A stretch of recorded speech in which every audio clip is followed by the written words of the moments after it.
I lied. I lied. I lied. Variety is not key. Niche down.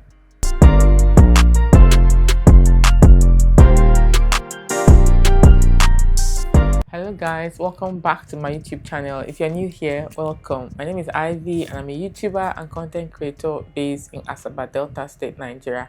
And in today's video, we are going to be talking about variety and niching down with regards to a YouTube channel. And this is going to be one of our YouTube growth tip videos. If you want to see what my thoughts and opinions are, you want to learn something new, then please keep on watching and don't forget to subscribe. It only takes 1 second.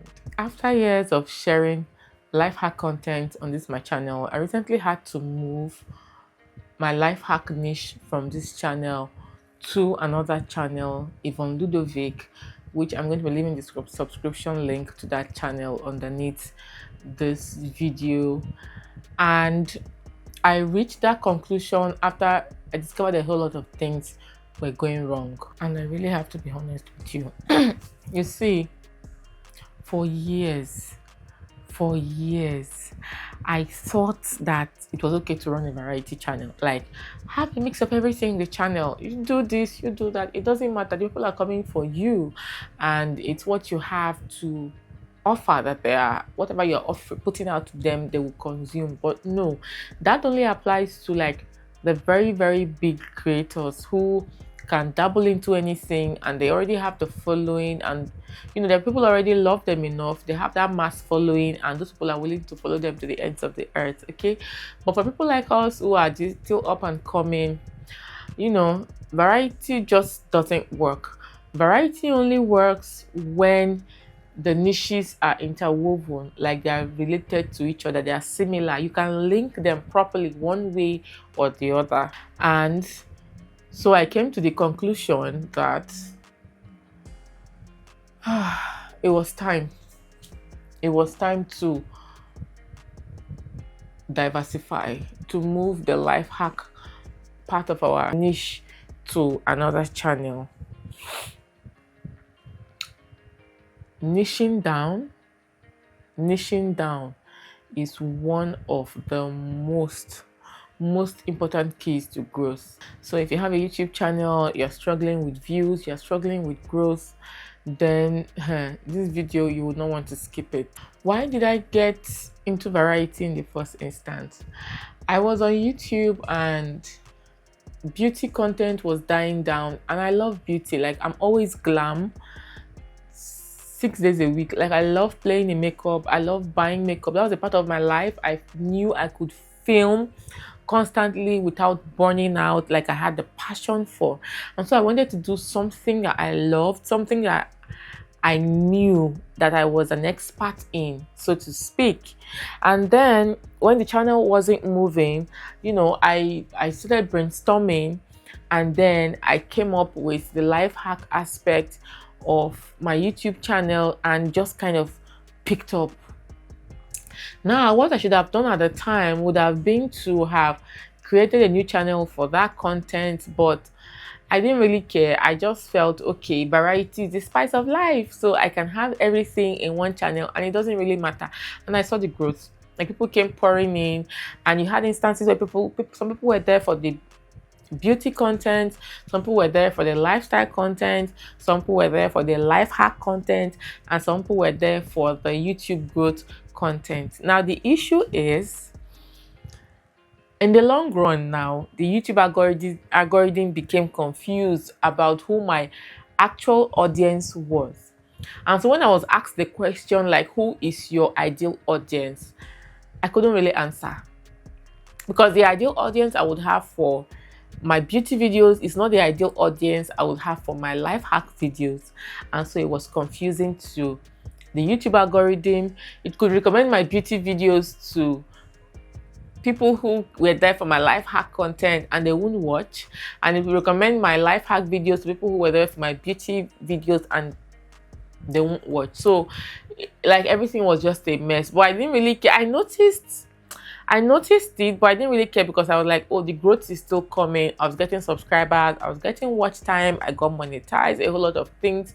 But with time, I now came to realize that it is time, because the niches are too far apart. Like I mentioned earlier, when the niches are interwoven, like you have beauty, you can put lifestyle together with it, like just your day-to-day, what you do, how you go makeup shopping, how you do all those things. Yes, you can talk about like beauty mistakes, beauty hacks, you can talk about product makeup hauls, product purchases, you can link all those things. They're all under beauty, which is good. Even the YouTube growth tip, you can also link it as part of the niche, because as a beauty YouTuber, you're a YouTuber as well, so you can also use your experiences to, speak on YouTube, but you have to link it to beauty related, like, okay, as a beauty YouTuber, this is my filming equipment, or as a beauty YouTuber, this is where I get my free audio music as a beauty YouTuber. So just link it to the beauty world. But the life hack, for the life of me, I try to link and just, because the life hack content is just not one. Like I could talk about different things. So it was just so difficult. And after a lot of researches and studying, I came to realize that all these big YouTubers that are separating niches, there's a YouTuber I'm following, Nezeville. She had the Nezeville, where she talked about like normal social topics, husband and wife wahala, giving legal insights and all of that. She had her Neze Peperempe, which is like her like vlog, everyday life. And then she had one, she started African Folktale with Neze, or so something like that. So I was wondering, why would she have 3 different channels? She knew that there were 3 different audiences, 3 different niches that were not interwoven in any way, shape, or form. And the only way to get growth, sustainable growth, speedy growth, is to help YouTube help her. And then she separated them, because the algorithm wants to help you, wants to know who your ideal audience is, and based on what your audience watches more often, they now try to match and pair you guys, like the creator with the consumer, right? So what am I saying to say? I'm saying to say that if your niches are not interwoven, are not interlinked, please create separate channels for them. Niche down. Leave variety channels to the big channels. Leave variety content to the big channels, please. Like, niche down. If you want sustainable and speedy growth, niche down. Have a different channel for any content that you cannot relate to the, like, nobody's saying you can have 2 or 3 niches, like you have to box yourself into that tiny box. I'm still not of that school of thought, but whatever content you're bringing out, they all have to have some interlinks among them, some interconnectedness among them. So at this point now, let's just go into the pros and cons of having a variety channel. Like, a variety channel is a channel that has at least 3 niches and above, right? So what are the pros? The first pro, you can experiment with different content style and see what sticks. Like, you're just starting up and you can afford to make the mistakes at this point, because nobody knows you so well. You cannot pivot at every, when you're much bigger, when you're already known for something, and you might not even really know what you love. Like the way I discovered I love life hack content, I didn't even know there was, like, I feel like I created that niche myself, like life hack, like things that could just make life easy for you. And if I had not like pivoted, like just try different things, experiment with different content styles and ideas, I would not have known I love that. It feels more fun and flexible. You have opportunity to play around with different things. The cons, the YouTube algorithm struggles to know who your audience is, which is what I experienced. Viewers who subscribe for one topic may not care about the other topics, which is what I explained earlier, and this leads to low click-through rate and low watch time. And then you have your growth being slower than it would have been because your channel lacks a clear identity. Okay, now we're going to look into the pros and cons of niching down. What are the pros and cons of niching down? Like if I decide to niche down, what are the pros? One, the algorithm knows exactly who you are, what you're about, and they know what to and they know who to recommend your content to. Two, subscribers know what to expect. Like they know that this is beauty surrounding anything concerning beauty. I know this is what this person is all about. And that leads to higher loyalty and retention because it's what they want. Like I don't want to click on her channel today and see something on Pampers, and click on her channel tomorrow and see something on makeup haul, and click next tomorrow and see prepaid meter, and click the other day and see, man, I'm confused. I want to know what the channel is about so that I can know whether I want to be part of that family or not. And so when you give them that, you niche down, you're letting them know that this is what this channel is all about, and the subscribers on their own end know what to expect. Thirdly, it's easier to establish authority in one space, and YouTube rewards this. Like you are known as a makeup artist, you're an authority in that, you know this from, you know, your actions, your knowledge when you speak, you know this, and it's easier for people to want to listen to you, to know what you're about, because you know that, you know, like when you want hearing an authority speak, just like listening to Big Gates talk about making money, man. He has, like, for a couple of years, he was the richest man in the world. So if he's telling you that this is how you make money, man, you have to listen. You don't have a choice, right? So what are the cons of niching down? The cons of niching down: one, you might need to commit long term to one direction, like just beauty. You can't pivot. You just continue down that. Like some people just have channels on makeup tutorials, and it's only tutorials from beginning to the end.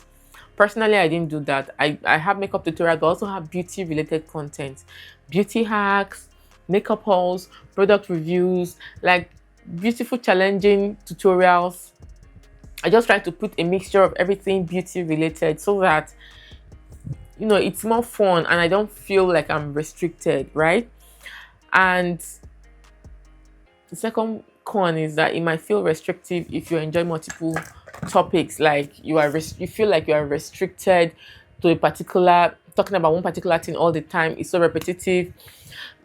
Like sometimes I feel like people, like I see people who bring out videos every day, like makeup tutorials every day. There's a YouTuber I was following at the time, and she brings out YouTube tutorials like makeup tutorials every single day.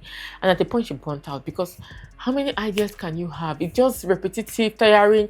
I don't want to see you on my timeline every single day talking about like same thing. It just gets tiring. This look. Next week you're repeating some things you already said this week. The upper week you're repeating some things you already said the other week. So it just gets repetitive and tiring. So why am I saying this? If you have 2 or 3 niches that you want to incorporate into one channel, you can do that, but try to tie them into one another. Try to link them so well that the algorithm can get the similar audience for them. Now, if they are talking about different things entirely and there's no way for you to link them, please create another channel. Okay, thank you so much for watching. I just thought to come on here and share this life-changing, thought-provoking experience with you, because I never thought for the life of me that I'll be here one day saying this. It's almost like a 360 from where I started from. Thank you once again so much for watching. Thank you for staying tuned till the end, and until I come your way again, remain blessed. Bye guys.